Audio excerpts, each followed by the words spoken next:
The strange thing about losing everything is how quiet people become around you after it happens. Not angry, not sad, just quiet, like poverty is contagious. Before we get into this story about pride, betrayal, and the kind of success nobody sees coming, don't forget to subscribe to Secret Tales. The first time I saw my ex-wife cry after our divorce, she was kneeling on wet pavement beside a private jet. But to understand why that moment mattered, you gotta understand who I used to be before the money disappeared, and who everybody became after it did. Back in 2018, if you drove through South DeKalb County and asked about Derek Lawson, most folks would have pointed you toward Lawson Auto Customs.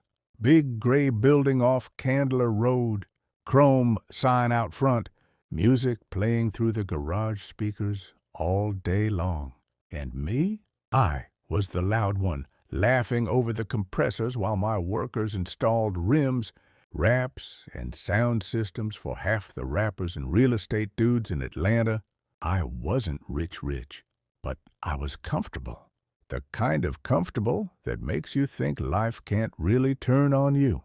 I had a beautiful wife named Camille, one son, a 5-bedroom house in Lithonia, 2 Escalades, and enough money flowing every month that I stopped checking prices at restaurants. That's always the first warning sign. When you stop checking prices, Camille loved appearances. Not in an evil way at first. She just cared deeply about what people thought. Every outfit had to match the occasion. Every party had to look expensive. Every vacation had to hit Instagram before we even unpacked our bags. And I fed into it. Because honestly, I liked feeling important too. There's a certain kind of validation black men chase when they come from nothing. Especially when you grew up hearing people say things like, "You'll never make it out this neighborhood." My father worked sanitation for 26 years. My mother cleaned offices overnight downtown. I watched them struggle for every light bill. So when success finally touched my life, I held on to it like proof that all their suffering meant something. Camille understood that about me, maybe too well. "You know what your problem is?" my cousin Reggie told me one night while we closed the shop. "You think everybody celebrating you actually loves you." I laughed him off. "Man, you paranoid." "Nah," he said. "I just pay attention." At the time, I didn't understand what he meant. Now I do. Success attracts witnesses. Not family, not loyalty, witnesses. People who clap while the lights are on, then disappear when the power cuts off. The first crack came quietly.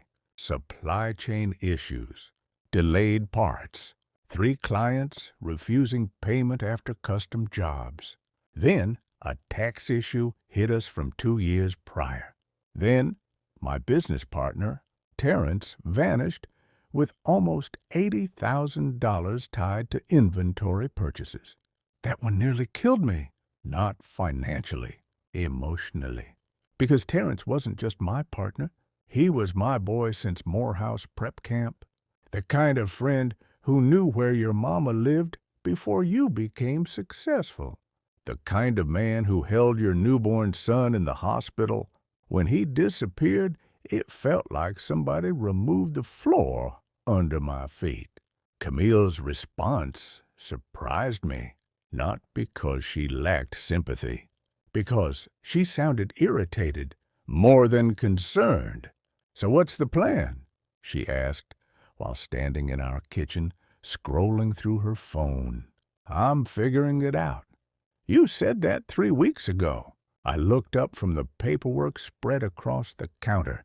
"You think I'm enjoying this?" "I think you should have seen it coming."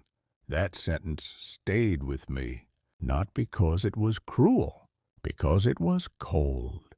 There's a difference. Cruelty comes from anger. Coldness comes from detachment. And detached people stop seeing your pain as important. Within 6 months, everything started collapsing faster than I could control it. We lost major contracts. The shop downsized. I sold one Escalade, then another, then refinanced the house. Every decision felt temporary, like I just needed one lucky break to turn things around again. But life doesn't always collapse dramatically. Sometimes it leaks slowly until one morning you realize you're drowning. Camille became distant, not openly disrespectful. Worse, polite.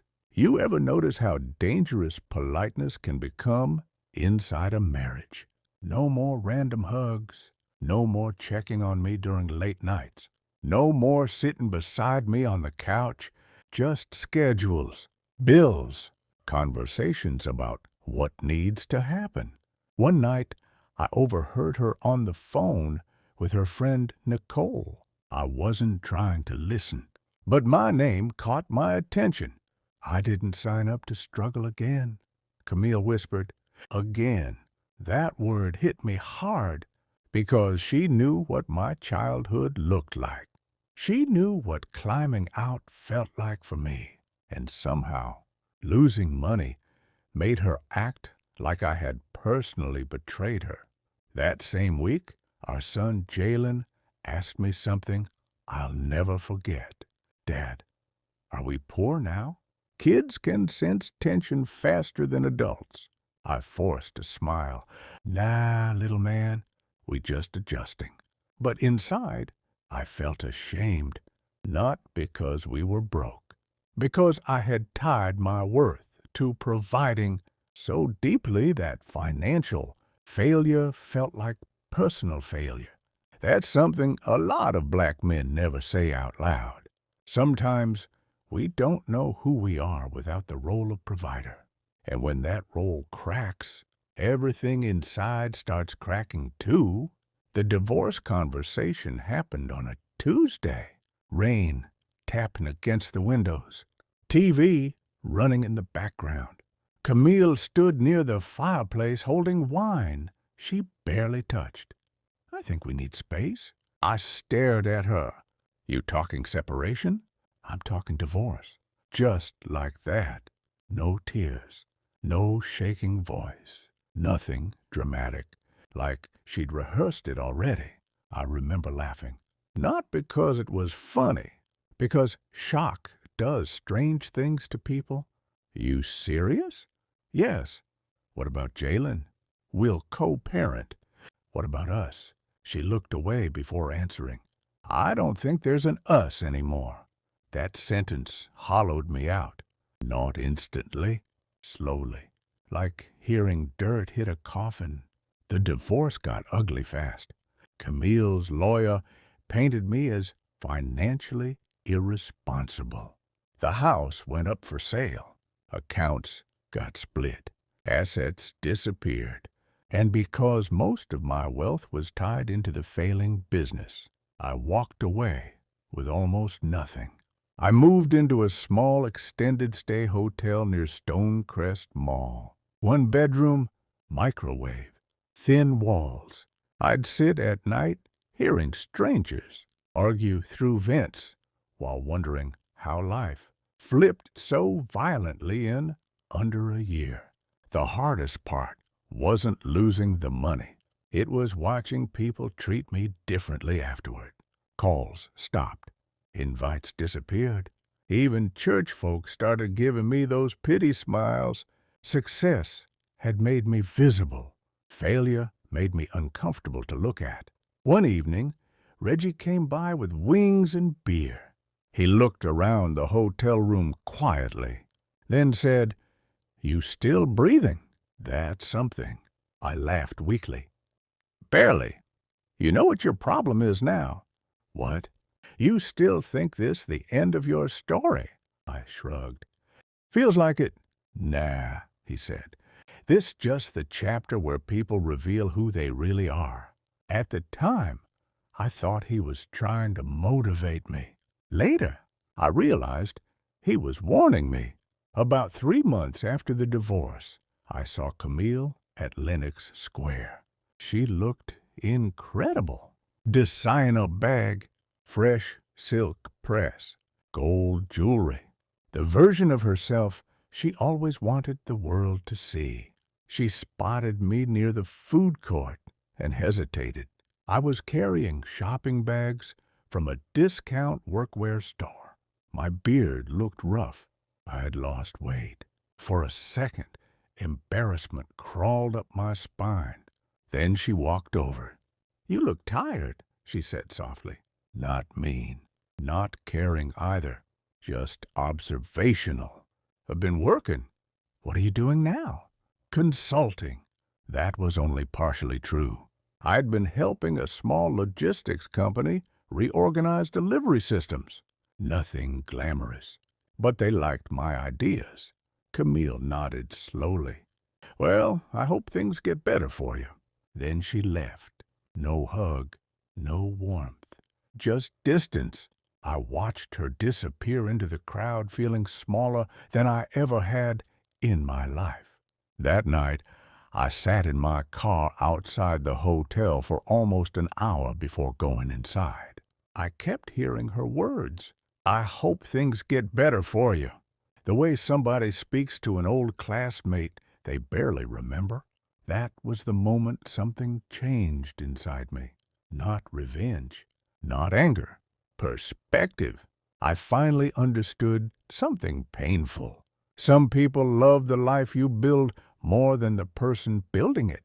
The logistics company was owned by an older black man named Curtis Bell, former military, quiet, sharp eyes, always watching. One afternoon, he called me into his office. "You know why I hired you?" he asked. "Needed help?" He smirked. "No, I needed somebody hungry." I sat quietly. Curtis leaned back. "You've been humbled. That's dangerous in a good way." I frowned slightly. "What's that supposed to mean?" "Men who never lose anything become arrogant. Men who survive loss become strategic." That conversation changed my life because Curtis wasn't interested in sympathy. He cared about discipline, execution, long-term thinking. For the next year, I worked harder than I ever had before. No flashy lifestyle, no designer clothes, no social media, just work. I studied freight systems, investments, import contracts, distribution routes, things I used to ignore because I was too busy chasing appearances. And slowly, money started moving again. Not fast, not movie-style overnight success. Real success, quiet success, the dangerous kind nobody notices until it's too late. Curtis eventually brought me into ownership deals, then transportation contracts, then private partnerships. By the end of the year, I had more money than I'd ever touched before in my life. But something else changed too. Me. I stopped needing attention, stopped explaining myself, stopped chasing validation. Failure had stripped ego off me like sandpaper. And for the first time in years, I could actually see people clearly. Then one morning, Reggie called, laughing so hard he could barely talk. "You ain't gonna believe this." "What happened?" "You know Camille engaged, right?" I froze. "What?" "Yeah, dude named Malcolm, real estate guy." I leaned back in my office chair, quietly, not hurt exactly, just surprised how little I felt hearing it. "When's the wedding?" "Next month." I nodded slowly. Then Reggie got quiet. "Don't, there's something else." "What?" "She invited you." I laughed immediately. No, she didn't. She absolutely did. A few hours later, The invitation arrived digitally. Elegant gold lettering, luxury venue in Buckhead, and one line near the bottom that made my stomach tighten. Camille Lawson requests the honor of your presence. Lawson, she kept my last name, even after everything. At first, I thought maybe she genuinely wanted peace. Closure, maybe. But then Nicole posted something online 2 days later. Nothing better than upgrading after dead weight. Hundreds of likes, including Camille's. That's when I understood. This wasn't reconciliation. It was performance. Public victory lap.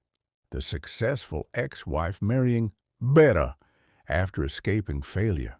And somehow, that hurt less than realizing I almost expected it. The wedding day came gray and rainy. Atlanta, skies heavy with storms. I almost didn't go. Truthfully, part of me wanted to block everybody and disappear somewhere tropical for a week. But another part of me needed to see something for myself. Needed confirmation that the old Derek was really gone. So I went. Not in revenge mode. Not angry. Just curious. Curtis offered me use of one of his aviation clients' jets earlier that week after hearing the story. You should arrive correctly, he said calmly. I told him it wasn't necessary. He ignored me. That's how older black men show support sometimes. No speeches, just actions. By the time the jet landed private side at DeKalb Peachtree Airport, rain was pouring hard against the runway. A black SUV convoy waited nearby. Security umbrellas. Drivers standing still. Everything looked surreal, like somebody else's life. As the cabin door opened, I adjusted my dark green suit and stepped onto the stairs slowly. Then I saw her, Camille, standing near the reception transport area beneath the rain, and the moment her eyes landed on me, everything changed. Her face lost color instantly, not because of the jet, not because of the convoy, because standing beside me was Curtis Bell, and apparently Camille already knew exactly who he was. She whispered something I couldn't hear, then suddenly dropped to her knees on the wet pavement, staring at me in complete shock. And that's when I realized this entire story had never been about money. It had been about something she hid from me the entire marriage, something connected to Curtis, something big enough to make her future husband step backward in confusion, while she stared at me like she'd seen a ghost. Then Curtis leaned toward me quietly and said, "She never told you about her father, did she?" Rain hammered the pavement, while Camille stayed frozen on her knees like her body forgot how to function. Her fiancé, Malcolm, looked embarrassed, more than concerned. That told me everything I needed to know about the kind of relationship they had. Not love. Presentation. He walked toward her carefully, lowering his voice. "Camille, what's going on?" But she wasn't looking at him. She was staring at Curtis. And Curtis looked disappointed. Not angry, not emotional. Just deeply disappointed in a way that felt heavier than shouting. I turned toward him slowly. "What are you talking about?" Curtis adjusted his cufflinks before answering. "Her father worked for me 23 years. My stomach tightened. "What?" Camille finally stood up, rain dripping from her hair and dress. "Please," she whispered. "Not here." But Curtis ignored her.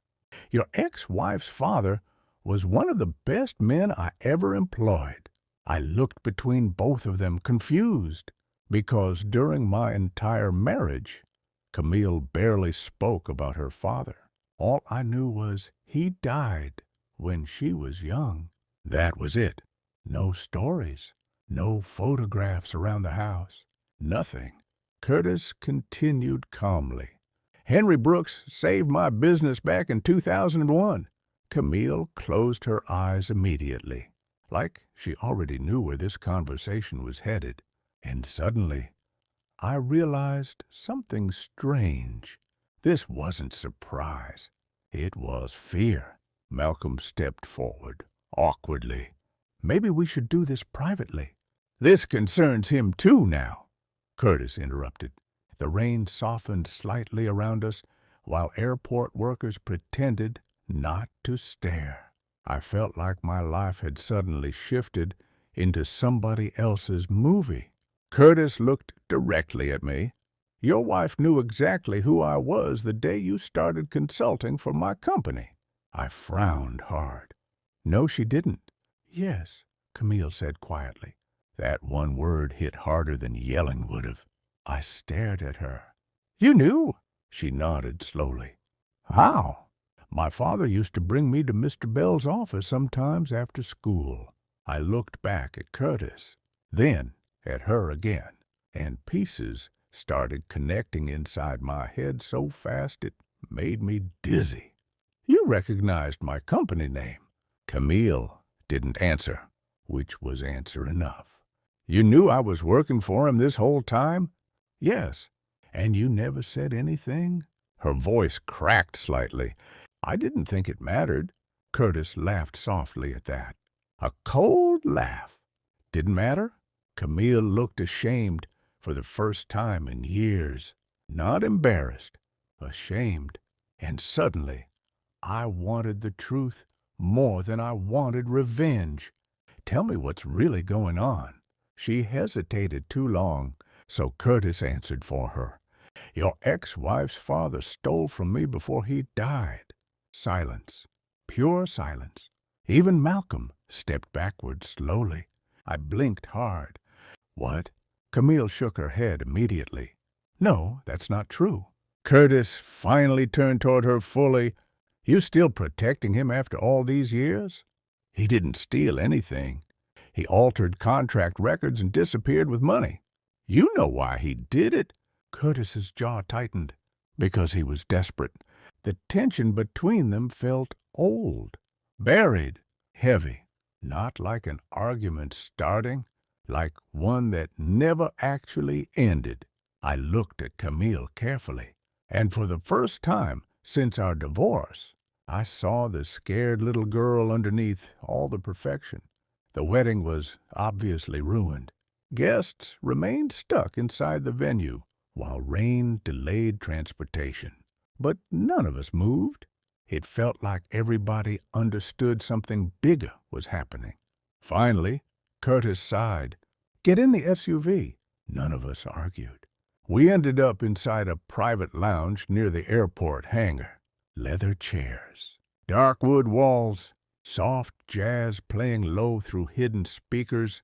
The kind of room rich people use to discuss uncomfortable things quietly. Malcolm looked irritated now, like this entire situation was interfering with his schedule. That alone told me everything about him. He didn't once comfort Camille, didn't ask if she was okay, just kept checking his watch and rubbing his temple. Curtis sat across from us calmly. Then he told me a story I never expected. Back in the late 90s, Curtis Bell wasn't wealthy yet. He owned a struggling freight company with too much debt and too many competitors. Camille's father, Henry, worked directly under him, handling contracts and route records. Then, one major federal deal disappeared after financial discrepancies surfaced. According to company records, money had been rerouted through fake vendors. Henry got blamed. 3 months later, he died from a stroke, and the scandal followed his name into the grave. Camille finally spoke through tears. My father kept saying he didn't do it. Curtis stayed quiet. He said somebody set him up. I leaned forward slowly. You believed him? Yes. Then why didn't you tell me this? Her eyes filled again. Because your whole life started changing after you worked for Curtis. I thought if you knew, you'd choose his side too. That sentence hit deeper than she probably realized. Because underneath everything, the divorce, the money, the pride, Camille had been carrying abandonment issues her entire life. People don't always leave physically. Sometimes they leave emotionally. And when that happens, young enough, you start expecting betrayal before it even arrives. Curtis rubbed his hands together slowly. For years I thought Henry stole from me. What changed? I asked. His expression darkened. About 18 months ago, we uncovered old archived files during a merger audit. Camille looked up instantly. And? Curtis stared directly at her. Your father was innocent. The room went completely still. I watched Camille's face collapse emotionally in real time, not dramatically, quietly, like years of pain suddenly lost the foundation it stood on. What? Curtis reached into his leather briefcase and removed a folder. Inside were copies of old financial records, signed authorizations, vendor transfers, names, dates, evidence.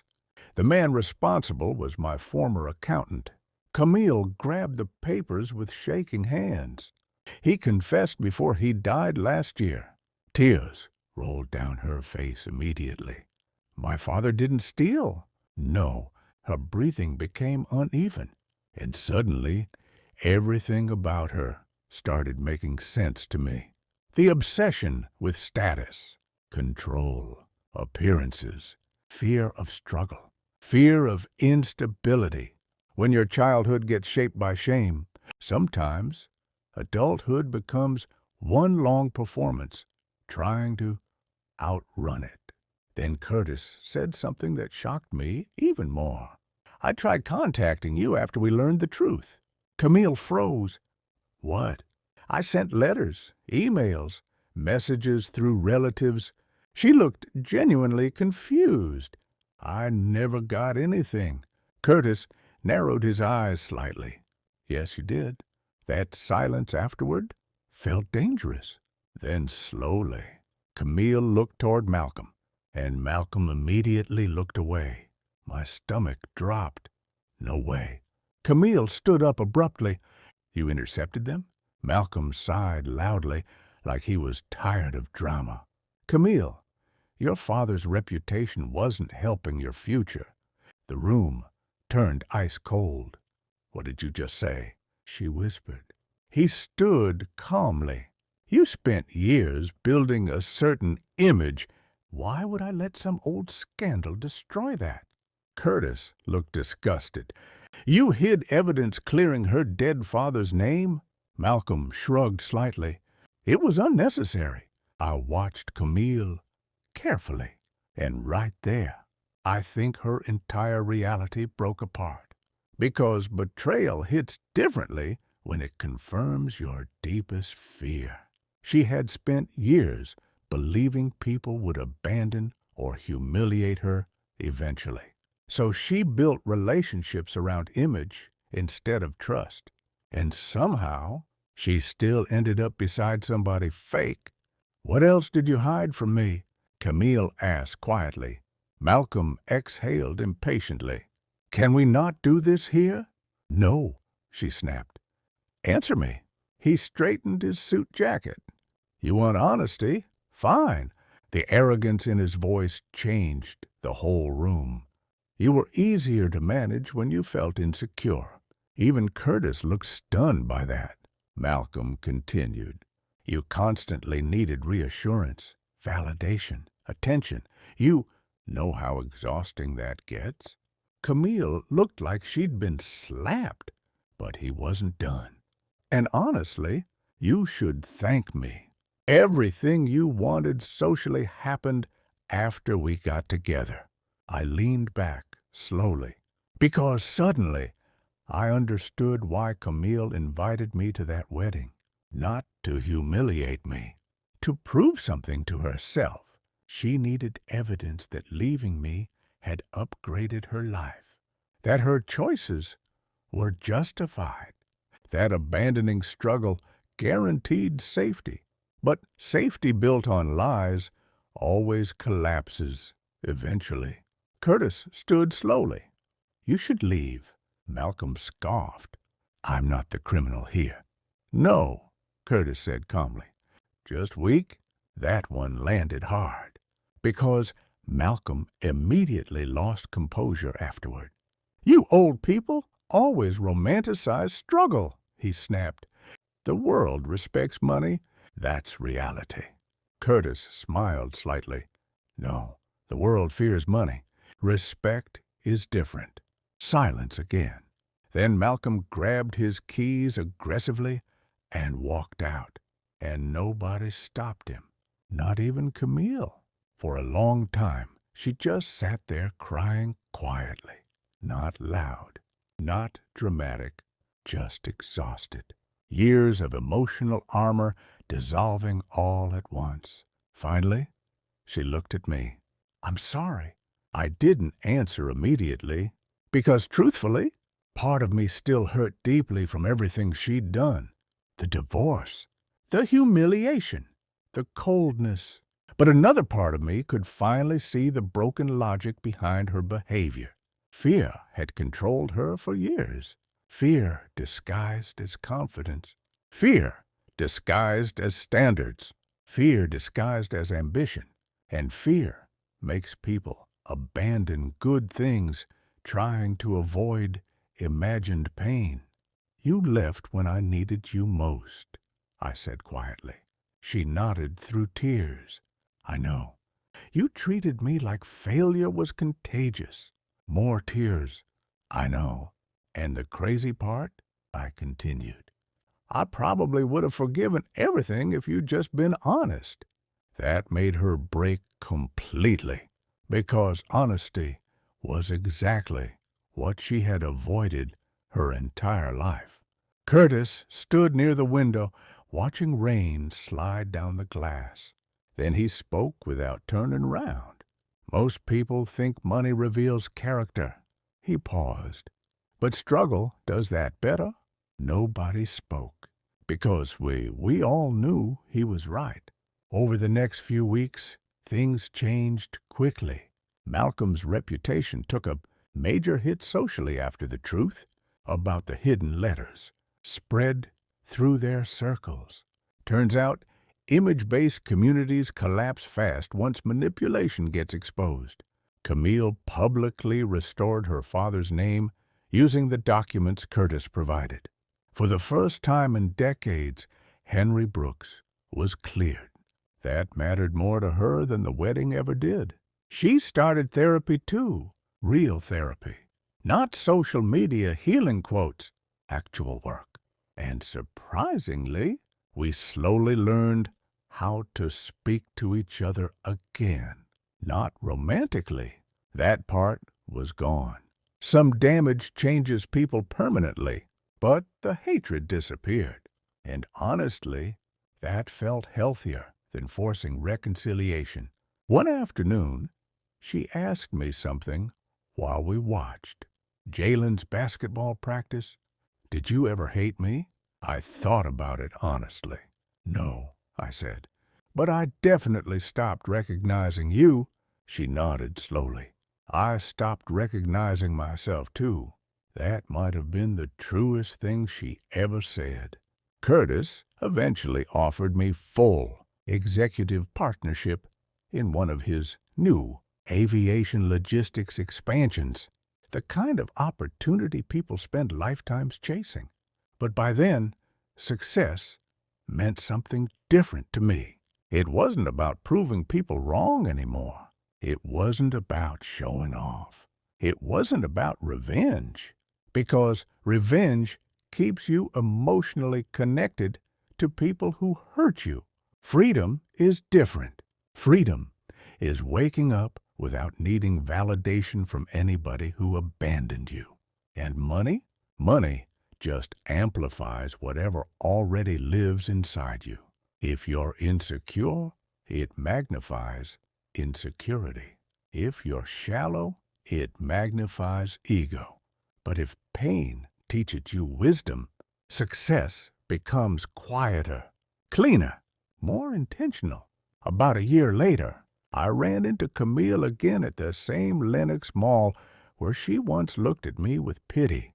This time felt different. She smiled softly, peacefully. "How you been?" she asked. "Good.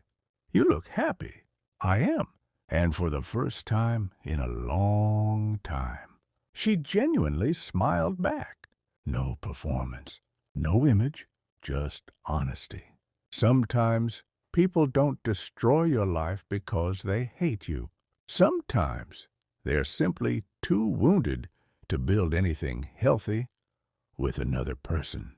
That doesn't excuse the damage, but understanding it can free you from carrying bitterness forever. Because at the end of the day, losing everything turned out to be the only thing that forced me to discover who was standing beside me for real, and maybe that's the strangest truth about betrayal. Sometimes it doesn't destroy your future. It introduces you to it. If this story made you see things differently, let me know. And don't forget to subscribe to Secret Tales.